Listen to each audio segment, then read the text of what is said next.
Hello, I'm Robert, volunteer fact checker and helping you if you're scared of many things. And this is helping you to understand how you can be very confident about some things, even when you're very uncertain about other things. And this confuses people. They say, well, surely humans are inherently unpredictable, so they could do anything. It's not really true. So I think the example of seasons help you understand. So if you live in a temperate region, like in the United Kingdom where I live, northern United States, and you'll have similar cycles wherever you live. So you can use examples of, say, the monsoon, if you live in an area where there's monsoons or whatever. So in the United Kingdom, we have summer and we have winter. We have night and day, and almost all the Earth except between in the Arctic Circle. Then you have times where this night lasts for a long time and day lasts for a long time. Most places, day falls night, night falls day. And so that's your 100% predictable where you are, that you're going to have day and night, you're going to have summer and winter. And so some of the things that you can say about human beings are are at that level of certainty. It's just like day and night and summer and winter. Then some things you can say about human beings, then they are unpredictable but unlikely. So I think a good example like that is, for instance, the hail in spring or in summer, or spring or summer in the United Kingdom. Now I know some places you have hailstorms in the summer, for instance in Colorado in the United States. But in places where it's very rare to have hail in the summer, then that would be a good example.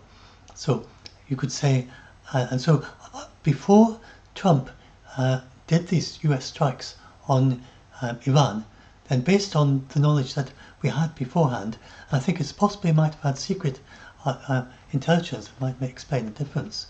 But it seemed that extremely unlikely that he would strike Iran. So that was like the hail in spring and summer. This is not a prediction. We can't see the future. So I was saying it's extremely unlikely that he would. But then he went ahead and did it. So things that are of that nature, then they can happen. So I did explain, but when I said that the Iran, it can't lead to a world war and all that, that was on a very high level of certainty. And then as unpredictable as the rain in UK, that's really what Israel decides to do. And to some extent what Iran does, but they're pretty much played out. There's not very much they can do. But the when Israel will stop its strikes on Iran, that is up to Netanyahu, and what precisely they will target next. But we can know that it can't be as intense as the Gaza strikes, because it isn't able to fly to get there, and they can't carry the very huge bombs that they use in the Gaza Strip and against Lebanon. They just can't carry them 1,000 kilometers to Iran. So there are some limits there. So it's as unpredictable as the rain, except we know that it can't be like a monsoon, something like that. So then if we go and look at the things that we can be certain, like summer and winter, day and night, Iran hasn't got ICBMs. I explained that in my longer debunk.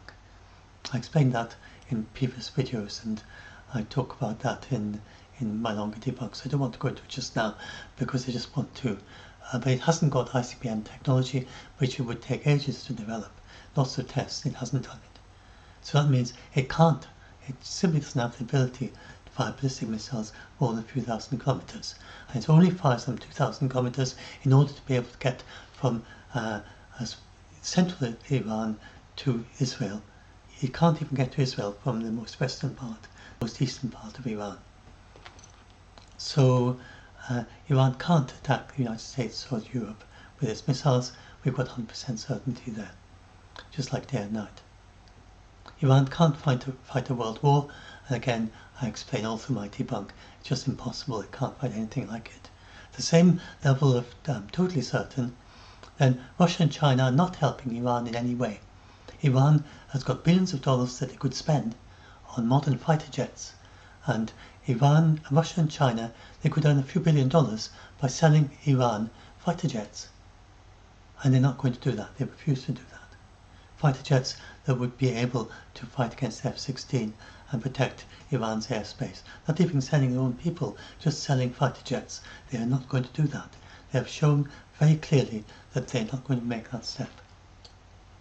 So that is also very certain. And then we've got like the hailstorms. Trump seemed unlikely to strike Iran, and then he went ahead and did it. But he did it in a way that was no civilian risk to civilians.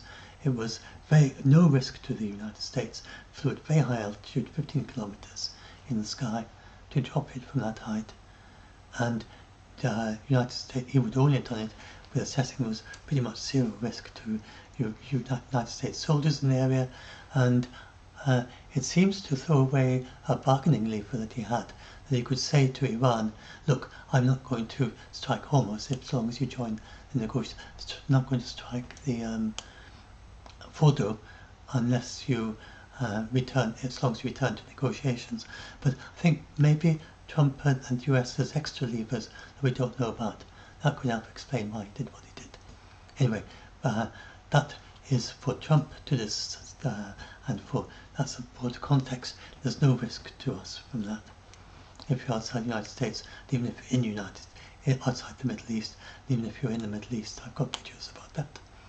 So this approach of looking at what you can be certain about and what you can be, what seems unlikely, but it is generally unpredictable, like the strike, whether Trump ordered this strike, and he might know things that we don't, and there can be things like that. We just say, well, I see it was very unlikely, but I can't say it is impossible.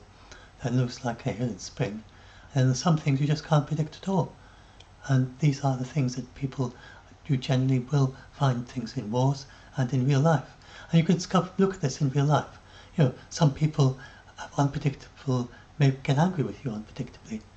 And you think, they're so unpredictable. But other things they do, for instance, they may take the dog for a walk on the same, some people who get angry in an unpredictable way may take the dog for a walk every day at a particular time, for instance. And that is very predictable. So it just depends on what the people are. So this idea that people are inherently unpredictable is not true. And I'm going to talk a little bit more about that in the next video, which is on impulse control. Where's that down here? I'll talk about that in my next short video. But I'm keeping these videos very short, so I'll follow up with talking particularly about Putin and how he has very strong levels of impulse control. And he does not do things spontaneously at all. He is very risk averse, and he thinks he'd very much rather not do anything than make a quick decision when he hasn't thought it through in every single detail, hopefully for weeks or months on end. That's what he's like. So that's my next video. So I'll put a link to this blog post in the video description. The blog post has lots of other videos. I'm starting a new blog post with just the short videos in it. I'll add that to it. I'll do a playlist. And if you go to the end of this blog post, it talks about our group and the Doomsday Debunked fact-checking group, and how you can join it, how you can help if you want to fact-check, if you're scared, if you're good, want to help reassure panicking people, and so on. So I'll put that in the video description as well. Go to the end of the blog post and you'll find it.